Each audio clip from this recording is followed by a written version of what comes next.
Hello everyone, welcome to my channel that is study maths with S. So एक topic छूट गया था teaching aptitude में। I guess I missed that topic. हम लोग ने कैरेक्टरिस्टिक्स ऑफ गुड लर्नर्स कर लिया था, but we didn't completed characteristics of good teachers. Okay, so today I have come up with this topic. So let's start with this topic. Okay, so characteristics of good teachers में जैसे learners के बहुत सारे characteristics होते हैं कि एक अच्छा लर्नर कैसे आप पहचानोगे, वो उन सब कैरेक्टरिस्टिक्स को देख के। सो सिमिलरली टीचर्स में भी कुछ कैरेक्टरिस्टिक्स होने चाहिए जिनसे वो एक अच्छा टीचर कहलाए। ओके, स्टूडेंट्स को अच्छे से रिप्रेजेंट करे कोई भी सब्जेक्ट मैटर। सो टीचर को भी अच्छा होना ज़रूरी है। तो गुड टीचर्स के लिए क्या क्या कैरेक्टरिस्टिक्स है, सो डिस्कस करते हैं। First one is a teacher should be well qualified and knowledgeable. Obvious सी बात है, जब तक क्वालिफाइड नहीं होगा, उसके पास नॉलेज नहीं होगा, he can't be a good teacher, he और she can't be a good teacher. So उसके पास क्वालिफिकेशन अच्छी होनी चाहिए, इतनी होनी चाहिए, मिनिमम क्वालिफिकेशन तो होनी चाहिए कि वो एक टीचर बन पाए। अभी मिनिमम क्वालिफिकेशन क्या एक टीचर के लिए? सपोज़ प्राइमरी स्कूल्स में पढ़ाना तो आपके पास बीएड की डिग्री होनी चाहिए, मस्ट है। ओके, ग्रेजुएशन होना चाहिए, बीएड की डिग्री होनी चाहिए। और अगर आप प्रोफेसर बन रहे हैं then you should have your NET qualification certificate, और आप पीएचडी कर रहे हो। Okay, so these are the basic qualifications for which you can become a teacher. Okay, teacher और professor. So well qualified and knowledgeable, so that a teacher with good knowledge of the subject will address the students confidently. Okay, second one is acts as a facilitator and encourages learners ability to think, communicate and work together with others. मतलब एक तरह का facilitator होना चाहिए, मतलब facilitate करना चाहिए उसको हमेशा, मतलब अप्रिशिएट करना चाहिए स्टूडेंट्स को, मोटिवेट करना चाहिए कि तुम ये कर सकते हो। And encourages learners ability to think, बच्चे की एबिलिटी को, ताकि वो सोचे, कम्युनिकेट करे और एक साथ मिलके काम करें। ये सारी एबिलिटी, मतलब ये टीचर के अंदर इतनी एबिलिटी होनी चाहिए कि वो एक स्टूडेंट को अप्रिशिएट या इनकरेज करे, ताकि वो लोगों के साथ मिलके काम करे। वेल कम्युनिकेशन, मतलब कम्युनिकेशन स्किल्स उसमें अच्छा हो, वो अच्छे से सोच पाए, ये सारी स्किल्स टीचर डेवलप कर पाए अपने स्टूडेंट्स में, then only he can be a good teacher. Third one is presents the learning material in an interesting manner. अब सपोज़ कोई टीचर है, सो के पढ़ा रहा है, तो क्या स्टूडेंट्स को इंटरेस्ट आएगा पढ़ने में? कभी नहीं आएगा उसको इंटरेस्ट. सो टीचर में क्या होना चाहिए, टीचर में बहुत ही मतलब एनर्जेटिक होना चाहिए एक टीचर, ताकि कोई भी सब्जेक्ट मैटर को वो मतलब इंटरेस्टिंग वे में वो पढ़ा सके, ताकि बच्चे को भी उतना ही इंटरेस्ट आए वो सब्जेक्ट पढ़ने में. Okay, has knowledge of different teaching models, methods and strategy. Teacher के पास नॉलेज होना चाहिए अलग अलग टीचिंग मॉडल्स का, कैसे हम बच्चों को पढ़ाएं कि बच्चों को ज़्यादा अच्छे से समझ में आए. मेथड्स होना चाहिए, वेज होना चाहिए. ओके, एड्स होना चाहिए, teaching ads, like teaching ads में फर्दर हम लोग पढ़ेंगे teaching ads, teaching methods, strategies होनी चाहिए कि बच्चे को किस स्ट्रैटेजी से समझ में आ रहा है.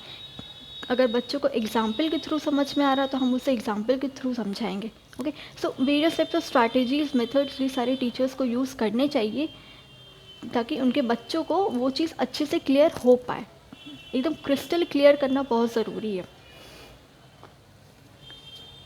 Then the next one is has positive attitude and a good sense of humour. Obvious सी बात है, एक टीचर में हमेशा पॉजिटिव एटीट्यूड होना चाहिए. अगर टीचर ही नेगेटिविटी से भरा हुआ है तो वो स्टूडेंट्स को क्या इनकरेज करेगा, वो उसे क्या ही अप्रिशिएट करेगा, नहीं कर पाएगा. इसलिए टीचर में हमेशा पॉजिटिव एटीट्यूड होना चाहिए कि हाँ ये तुम कर सकते हो. He should encourage students to take part in classroom activities. जितने भी क्लासरूम एक्टिविटीज़ हो रहे हैं, टीचर को हमेशा इनकरेज करना चाहिए अपने स्टूडेंट्स को, ताकि वो क्लासरूम एक्टिविटीज़ में पार्टिसिपेट कर पाए. मतलब कहने का मतलब कि टीचर को डोरमेंट नहीं होना है, टीचर को इतना एनर्जेटिक होना है कि वो अपने साथ साथ बच्चों को भी उस एक्टिविटीज़ में इन्वॉल्व कराए. Okay, the last one is always keen in accepting feedback from students. He takes criticism positively and uses it in improving himself. देखो लास्ट पॉइंट क्या कह रहा है, always keen in accepting feedback. अब जाहिर सी बात है, मैं आपको पढ़ा रही हूँ तो आप भी अपना फीडबैक दोगे ना, या अपने मन में आप बोलोगे ना कि हाँ ये टीचर अच्छा नहीं पढ़ा रहा है, या ये टीचर अच्छा पढ़ा रहा है। सो क्या होता है, टीचर को हमेशा तैयार रहना होता है कि कैसा भी फीडबैक मिले। पॉजिटिव फीडबैक क्या होता है कि स्टूडेंट्स बोले कि हाँ टीचर ने बहुत अच्छा पढ़ाया, एंड नेगेटिव फीडबैक क्या होता है कि टीचर उसकी बुराई करे कि नहीं ये टीचर अच्छा नहीं पढ़ाता। तो टीचर को हमेशा रेडी होना चाहिए कि वो किसी भी तरह का फीडबैक हो वो उसको एक्सेप्ट करे, और फिर अगर अगर नेगेटिव फीडबैक मिला तो वो उसको फर्दर इम्प्रूव करे। ही टेक्स क्रिटिसिज्म, क्रिटिसिज्म आपका एक हो गया negative feedback. Okay, criticism means बुराई, तो वो उसको एक्सेप्ट करे in a positive manner and uses it in improving himself, और वो अपने में ही उस चीज़ में वो सुधार लाए। Okay, so these are the following points of characteristics of good teacher. Hope so you all have understood clearly. अगर किसी पॉइंट में आपको दिक्कत हो further, then you can ask me.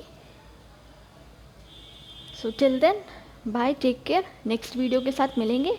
सो तब तक आप रिवाइज़ करिए अपने जितने भी प्रीवियस वीडियोस मैंने डाला है टीचिंग एप्टीट्यूड के। सो प्लीज़ जो रिवाइज, क्योंकि रिवीजन बहुत ज़रूरी है। आप आगे का पढ़ते जाओगे पीछे का भूलते जाओगे, वो ह्यूमन नेचर है। मेरे साथ भी होता है, आपके साथ भी होता है, सबके साथ होता है। सो इसलिए revision is also important. Okay, as well as reading your next topic, revision is also important. So revision करना बहुत ज़रूरी है, रिवाइज करते जाइए, ठीक है, ऑन अ रेगुलर बेसिस। और जैसे जैसे आप रिवाइज भी करोगे ना, आपको मतलब आप अगर आप एग्ज़ाम में भी जाओगे ना तो आपको वो सारी चीज़ें याद रहेंगी, क्योंकि आप वीडियो अगर आप 2 बार 3 बार 4 बार देख लोगे ना, जो चीज़ आपने देखी है ना वो चीज़ आप ज़्यादा टाइम तक रिटेन कर पाओगे माइंड में, as compare to what you have studied in book और what you are reading in your book. Okay, so lecture देखो, नोट्स बनाओ, खुद के नोट्स बनाओ, हैंड रिटन नोट्स खुद के बनाओ। मैं फर्स्ट डे से ही बोल रही हूँ कि अपने हैंड रिटन नोट्स बनाओ, because handwritten notes are your best notes. Handwritten notes बनाओ एंड थॉरली उसको रिवाइज करो। ओके, धीरे धीरे करके सारा टॉपिक आपका कंप्लीट हो जाएगा। So till then bye, and please subscribe my channel. If you like the video then please do like it and share it with your friends. Okay, bye bye.